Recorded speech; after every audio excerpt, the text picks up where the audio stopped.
ఎటువంటి కంటి సమస్యకైనా 100% ఆయుర్వేద పరిష్కారం సంజీవన్ నేత్రాలయ.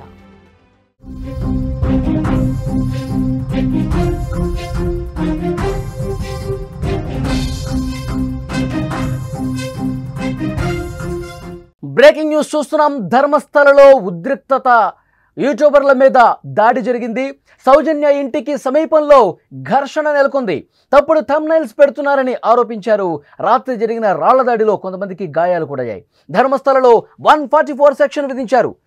నటుడు ప్రకాష్ రాజు ఈ దాడిని తీవ్రంగా ఖండించారు. బ్రేకింగ్ చూస్తున్నాం. ప్రశాంతంగా ధర్మస్థలలో ఉద్రిక్తత ఏర్పడింది.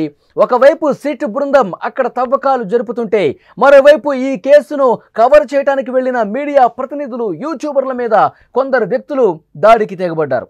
తప్పుడు థంబ్నైల్స్ పెట్టి కేసును తప్పుదారి పట్టిస్తున్నారనే ఆరోపణలతో ఈ దాడులు జరిగినట్లుగా తెలుస్తోంది.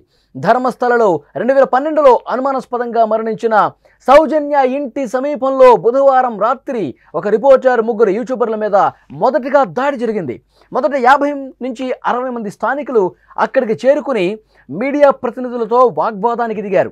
మీడియా ప్రతినిధులు, యూట్యూబర్లు తప్పుడు థంబ్నైల్స్ పెడతా ఉన్నారు, తమ ఉద్యమాన్ని తప్పుదో పట్టిస్తూ ఉన్నారు. అక్కడ వాళ్ళు తీవ్రంగా ఆరోపణలు చేశారు. అక్కడ ఈ వివాదం అనేది పెరిగి పెద్దదైంది. తోపులాట జరిగింది, వాగ్వాదం జరుగుతోంది. యూట్యూబర్లకు మద్దతుగా ఇంకొంతమంది యువకులు కూడా వచ్చారు. పరిస్థితి మరింత ఉద్రిక్తంగా తయారైనటువంటి పరిస్థితి. అంటే తప్పుడు థంబ్నైల్స్ పెడుతూ ఉన్నారు, సమాచారం సరిగా ఇవ్వటం లేదు, లేనిపోనివి కల్పించి చెప్తా ఉన్నారు. అందుకనే అక్కడ గొడవకి దిగారు కొంతమంది ధర్మస్థల గ్రామస్తులు. అయితే యూట్యూబర్లకి మద్దతుగా కూడా కొంతమంది మాట్లాడిన పరిస్థితి. యూట్యూబర్లు చేయబట్టే, యూట్యూబర్లు కొన్ని వీడియోలు చేయబట్టే యూట్యూబర్లు నిజాలను వెలికి తీశారు అని చెప్పి యూట్యూబర్లకు మద్దతుగా మరికొంతమంది ముందుకు వచ్చిన పరిస్థితి. ఈ నేపథ్యంలో 2 వర్గాలు తోపులాట జరగడంతో ఒకళ్ళ మీద ఒకళ్ళు రాళ్లు కూడా విసురుకున్నారు. పోలీసులు వెంటనే రంగంలోకి దిగి లాఠీ చార్జ్ చేయాల్సిన పరిస్థితి వచ్చింది. అక్కడ గొడవ పడుతున్న వాళ్ళని చెదరగొట్టాల్సిన పరిస్థితి ఏర్పడింది. ఈ దాడిలో కొంతమందికి గాయాలు కూడా అయ్యాయి. ప్రస్తుతం ధర్మస్థల సమీపంలో మీడియా ప్రతినిధులు, యూట్యూబర్లపై జరిగినటువంటి దాడి ఘటనపై ప్రజలు కూడా రియాక్ట్ అవుతున్నారు. సౌజన్య కేసులో న్యాయం కోసం పోరాడుతున్న వారిని మీడియా, యూట్యూబర్లు తప్పుడు వార్తలతో అవమానిస్తున్నారని అక్కడ వారు చెప్తా ఉన్నారు. తప్పుడు థంబ్నైల్స్ పెట్టి కేసును తప్పుదారి పట్టిస్తున్నారని, అందుకే ఈ దాడి జరిగినట్లుగా చెప్తా ఉన్నారు. ధర్మస్థలలో ఉద్రిక్త పరిస్థితులు కొనసాగుతుండడంతో పోలీసులు మరింతగా అప్రమత్తమయ్యారు. మరికొన్ని బలగాలు కూడా ధర్మస్థలకు చేరుకున్న పరిస్థితి. ఎలాంటి అవాంఛనీయ ఘటనలు జరగకుండా ఉండేందుకు ముందు జాగ్రత్తగా ధర్మస్థలలో 144 సెక్షన్ కూడా విధించారు. అక్కడ గుంపులుగా తిరగటానికి ప్రస్తుతం వీల్లేదు. ప్రజలు సహకరించాలని పోలీసులు కోరుతూ ఉన్నారు. మరిన్ని అదనపు బలగాలు కూడా ధర్మస్థలలో మోహరించి పరిస్థితిని కంట్రోల్లోకి తీసుకొచ్చే ప్రయత్నం చేస్తూ ఉన్నారు. ఇక ధర్మస్థల దాడుల ఘటనలో గాయపడ్డ మీడియా ప్రతినిధి ప్రస్తుతం ఆసుపత్రిలో చికిత్స పొందుతున్నారు. గాయాలతో ఉన్న ఒక వీడియోలో ఆయన తన ఆవేదన వ్యక్తం చేశారు. దాడి చేసిన గూండాల నుంచి ప్రాణాలు కాపాడాలంటూ వేడుకున్న పరిస్థితి. ధర్మస్థలలో దాడికి గురైన మీడియా ప్రతినిధుల్లో ఒకరి తలకు, శరీరానికి గాయమైంది. ధర్మస్థలలో సిట్ తవ్వకాలను కవర్ చేయడానికి వెళ్ళినప్పుడు ఈ దాడి జరిగిందని చెప్పారు. బిగ్ బాస్ రజత్ ఇంటర్వ్యూ తీసుకుంటున్నటువంటి సమయంలో కొందరు వచ్చి దాడి చేశారని చెప్తా ఉన్నారు. దాదాపు 50 నుంచి 60 మంది దాడికి పాల్పడ్డారని, తనతో పాటు ఉన్న 3 యూట్యూబర్లు, కెమెరామెన్ కూడా రోడ్డు మీద పడేసి కాళ్ళు చేతులతో కొట్టారని, తమ కెమెరాలను కూడా ధ్వంసం చేశారని అతను చెప్పుకొచ్చాడు. ఈ దాడి చేసిన వాళ్లను అరెస్టు చేయాలని ఆయన కోరుతా ఉన్నాడు. ఆయన ఏం మాట్లాడాడో ఒక్కసారి మనం ఇప్పుడు విందాం. ಈಗ ನಾನು ಹಾಸ್ಪಿಟಲೈಸಿಲ್ಲಿದ್ದೇನೆ. ಇವತ್ತು ಧರ್ಮಸ್ಥಳದಲ್ಲಿ ಸೌಜನ್ಯ ಅವ್ರ ಮನೆಗೆ ಹೋಗೋ ರೋಡಲ್ಲಿ ಬಿಗ್ ಬಾಸ್ ರಜತ್ ಅವ್ರ ಇಂಟ್ರ್ಯೂ ತಗೋಬೇಕಾದ್ರೆ ನಾನು, ಕುಡ್ಲ ರಂಪೇಜ್, ಅಜಯ್ ಅವರು, ಅವ್ರ ಕ್ಯಾಮ್ರಾಮ್ಯಾನು, ಸಂಚಾರ್ ಸ್ಟುಡಿಯೋ, ಸಂತೋಷ್ ಅವರೆಲ್ಲರೂ ಇದ್ದಾಗ ಧರ್ಮಸ್ಥಳದಿಂದ ಆಟೋದವ್ರು ಬಂದು ಒಂದು 50 ಜನ ನನ್ನ ಮೇಲೆ ಅಟ್ಯಾಕ್ ಮಾಡಿದರು. 50 ಜನ ಆಟೋದವ್ರು ಬಂದು ನನ್ನ ಮೇಲೆ, ನಮ್ಮ ಪೂಜಾರಿಗೆ ಅಪಮಾನ ಮಾಡ್ತೀಯಾ, ಇವತ್ತು ಬಿಡಲ್ಲ ಅಂತ ಹೇಳಿ ರೋಡಲ್ಲೆಲ್ಲ ನಮ್ಮನ್ನು ಬೀಳಿಸ್ಕೊಂಡು ಕಾಲಲ್ಲೆಲ್ಲ ಒದ್ದು, ಹೊಟ್ಟೆಗೆ, ಕಾಲಿಗೆ, ತಲೆಗೆಲ್ಲ ದುಂಡಲ್ಲೆಲ್ಲ ಹೊಡೆದು ಎತ್ಕೂತ್ಕೊಂಡು ಕೂರಿಸಿ ತಲೆಗೆಲ್ಲ ಹೊಡೆದು, ತಲೆ ಸುತ್ತ ಜ್ಞಾನ ತಪ್ಪು ಬೀಳೋವರೆಗೂ ಹೊಡೆದು ಎಲ್ಲರೂ ರೆಕಾರ್ಡ್ ಮಾಡ್ತಿದ್ವಿ. ಇದೆಲ್ಲ ಕ್ಯಾಮ್ರಾ ಎಲ್ಲ ಹೊಡೆದಾಕಿದ್ದಾರೆ. ಆಮೇಲೆ ಅಲ್ಲಿ ಲೋಕಲ್ಸ್ ಅವರು ಯಾರು ಕಾಪಾಡೋಕ್ಕೆ ಬರಲಿಲ್ಲ. ಅವ್ರು ಬಂದ್ರೂ ಅವ್ರು ಕಾಲಿಗೆ ಬಿದ್ದರೂ ಬಿಡಲಿಲ್ಲ. ಅವರು ಎಲ್ಲರೂ ಒಂದೊಂದು ಏಟು ಹೊಡೆದ್ರು. అదే ధర్మస్థల రణక్షేత్రంగా మారినటువంటి పరిస్థితి ఉంది. నిన్నటి చేసినటువంటి దాడిలో యూట్యూబర్లకు గాయాలయ్యాయి. ఆసుపత్రిలో చికిత్స పొందుతూ ఒక యూట్యూబర్ మాట్లాడాడు. గూండాల మాదిరిగా వచ్చారు, రౌడీల మాదిరిగా వచ్చి ఇష్టం వచ్చినట్టుగా మా కెమెరాలు పగలగొట్టారు, మా మీద దాడి చేశారు, గాయాల పాలన పరిస్థితుంది, వాళ్ళ మీద కఠినంగా వ్యవహరించాలి, పోలీసులు వాళ్ళని అరెస్ట్ చేయాలి, అంత దుర్మార్గంగా ప్రవర్తించారని కూడా అతను మాట్లాడుతున్నాడు.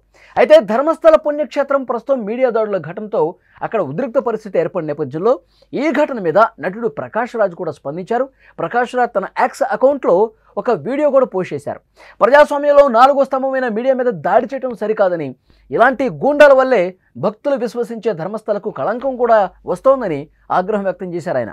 సౌజన్య కేసులో న్యాయం అడిగితే వీరికి కోపం ఎందుకని ఆయన ప్రశ్నించారు. ఈ దాడి వెనుక ఎవరున్నారో వాళ్ళని కఠినంగా శిక్షించాలని కర్ణాటక ప్రభుత్వాన్ని ఆయన డిమాండ్ చేశారు. ಇದು ಧರ್ಮಸ್ಥಳದಲ್ಲಿ ಸೌಜನ್ಯಗಳ ಪರವಾಗಿ ನ್ಯಾಯ ಕೇಳ್ತಾ ಕೆಲಸ ಮಾಡ್ತಿರೋ ಪತ್ರಕರ್ತರ ಮೇಲೆ ಹಲ್ಲೆ ಮಾಡಿರೋದು ಖಂಡನಾರ್ಹ. ಇಂಥ ಗೂಂಡಾಗಳಿಂದಾನೇ ಲಕ್ಷಾಂತರ ಜನರು ಪೂಜಿಸುವ ಮತ್ತು ಗೌರವಿಸುವ ಧರ್ಮಸ್ಥಳಕ್ಕೆ ಕೆಟ್ಟ ಹೆಸರು ಬರ್ತಾ ಇರೋದು, ಕಳಂಕ ಬರ್ತಾ ಇರೋದು. ಆ ಸೌಜನ್ಯ ಅನ್ನೋ ನಮ್ಮ ಹೆಣ್ಣುಮಗಳ ಮೇಲೆ ಇಂತಹ ದಾರುಣ ಹತ್ಯೆ ಯಾಕೆ ನಡೆದಿದೆ ಅಂತ ಕೇಳಿದ್ರೆ ಈ ಗೂಂಡಾಗಳಿಗೆ ಯಾಕೆ ಕಿರಿಕಿರಿ ಆಗ್ತಾ ಇದೆ, ಯಾಕೆ ಕೋಪ ಬರ್ತಾ ಇದೆ, ಇವರಿಂದ ಯಾರಿದ್ದಾರೆ, ಯಾರು ಕಳಿಸಿ ಹೊಡೆಸ್ತಿದ್ದಾರೆ ಅನುಮಾನ ಜಾಸ್ತಿ ಆಗ್ತಾ ಇದೆ. ದಯವಿಟ್ಟು ಪೊಲೀಸರು ಈ ಗೂಂಡಾಗಳನ್ನು ಬಂಧಿಸಿ ಇದರ ಸತ್ಯಾಸತ್ಯತೆ ತಿಳ್ಕೋಬೇಕು. ಜನ ಅರ್ಥ ಮಾಡ್ಕೊಳ್ಳಿ, న్యాయ కేಳೋದು ನಮ್ಮ కర్తవ్య. అదే ప్రకాశరావు చెప్తా ఉన్నారు. ఇలాంటి గూండాల వల్లే ధర్మస్థలకు కళంకం తీసుకొస్తా ఉన్నారు. ఎంతోమంది భక్తులు పవిత్ర పుణ్యక్షేత్రం శ్రీ మంజునాథుడిని దర్శించుకుందామని వస్తారు. అలాంటి వాళ్ళను కూడా భయపెట్టే పరిస్థితికి ఈరోజు గూండాలు ప్రవర్తించారంటూ ఆయన మాట్లాడారు. ధర్మస్థల పవిత్రతను దెబ్బతీసే విధంగా ఇలాంటి రౌడీలు వ్యవహరిస్తున్నారంటూ ప్రకాష్ రాజ్ మాట్లాడిన పరిస్థితుంది. సో మొత్తం కూడా ధర్మస్థలంలో ఒక ఉద్రిక్త పరిస్థితి నిన్న రాత్రి ఏర్పడిన నేపథ్యంలో అక్కడికి వెళ్ళాలంటే మీడియా కూడా ప్రస్తుతం భయపడే పరిస్థితుంది. ఎందుకంటే గుంపులుగా వచ్చి దాడి చేస్తూ ఉన్నారు. వాళ్ళు అప్పటి వరకు ఎక్కడున్నారో తెలీదు, ఒక్కసారిగా ఒక పెద్ద గుంపులాగా వచ్చి అక్కడున్న మీడియా మీద, కెమెరాల మీద, మెయిన్ స్ట్రీమ్ మీడియా మీద కూడా దాడి చేసి కెమెరాలు పగలగొట్టి నానా బీభత్సం రచ్చ చేసిన పరిస్థితుంది. అయితే ఎవరి మీదైతే ఆరోపణలు వస్తున్నాయో, గత కొన్ని సంవత్సరాలుగా ఎవరైతే అక్కడ దుర్మార్గంగా ప్రవర్తించి మహిళల మాన ప్రాణాలతో చెలగాటమాడారో అలాంటి వ్యక్తికి వత్తాసు పలికేందుకు అతని ప్రోద్బలంతో, అతని ఆదేశాలతో కొంతమంది గూండాలు ధర్మస్థలలో దిగి ఈ విధంగా బీభత్సం చేశారు, ఈ విధంగా భయపెట్టే ప్రయత్నం చేశారని కూడా ఒక చర్చ నడుస్తూ ఉంది. సో ప్రస్తుతం పోలీసులు 144 సెక్షన్ పెట్టారు. మరిన్ని అవాంఛనీయ ఘటనలు జరగకుండా, అక్కడ ఉద్రిక్తపరమైనటువంటి పరిస్థితులు ఏర్పడకుండా ఉండేందుకు పెద్ద ఎత్తున చర్యలు తీసుకుంటున్నారు. ఈరోజు కూడా కొన్ని చోట్ల తవ్వకాలు జరిపే అవకాశం ఉంది అని చర్చ జరుగుతుంది. 13 స్థానాల్లో తవ్వకాలు జరిపారు, కొన్ని ప్లేసెస్లో మాత్రమే అవశేషాలు లభించాయి. అయితే ఆ పారిశుధ్య కార్మికుడు మరికొన్ని ప్లేసులు కూడా నేను గుర్తిస్తాను, అక్కడ కూడా తవ్వండి అని సిట్ అధికారుల ముందు చెప్తున్న పరిస్థితుంది. సో మరికొన్ని ప్లేసెస్లో కూడా ఈ తవ్వకాలు జరిపే అవకాశం ఉన్నట్లుగా ఇన్ఫర్మేషన్ వస్తుంది. మరి ఈరోజు సిట్ ఎలాంటి డెసిషన్ తీసుకుంటుందో చూడాల్సిన అవసరం ఉంది. అయితే ఇప్పటి వరకు లభించినటువంటి ఆ ఎముకలకు సంబంధించి, అవశేషాలకు సంబంధించి వాటన్నిటినీ కూడా ల్యాబ్కు పంపించారు. దాని మీద విశ్లేషణ అయితే ల్యాబ్స్లో జరుగుతున్న పరిస్థితి. అవి పురుషులువా, మహిళలువా, మహిళలైతే ఎంత ఏజు, ఏ సంవత్సరంలో పాతి పెట్టారు, ఆ మృతదేహాలకు సంబంధించిన వివరాలు అన్నీ కూడా అతి త్వరలోనే బహిర్గతమయ్యే అవకాశం ఉంది. దీనికి ఎవరు కారణమో కూడా సిట్ నిష్పక్షపాత విచారణలో బయటకు వచ్చే అవకాశం ఉందని సమాచారం వస్తుంది. సో ఇవాళ ఎలాంటి డెవలప్మెంట్స్ ఉంటాయన్నది కూడా మినిట్ టు మినిట్ అప్డేట్ అందించడానికి సుమన్ టీవీ ఎప్పుడు ముందుంటుంది, చూస్తూనే ఉండండి.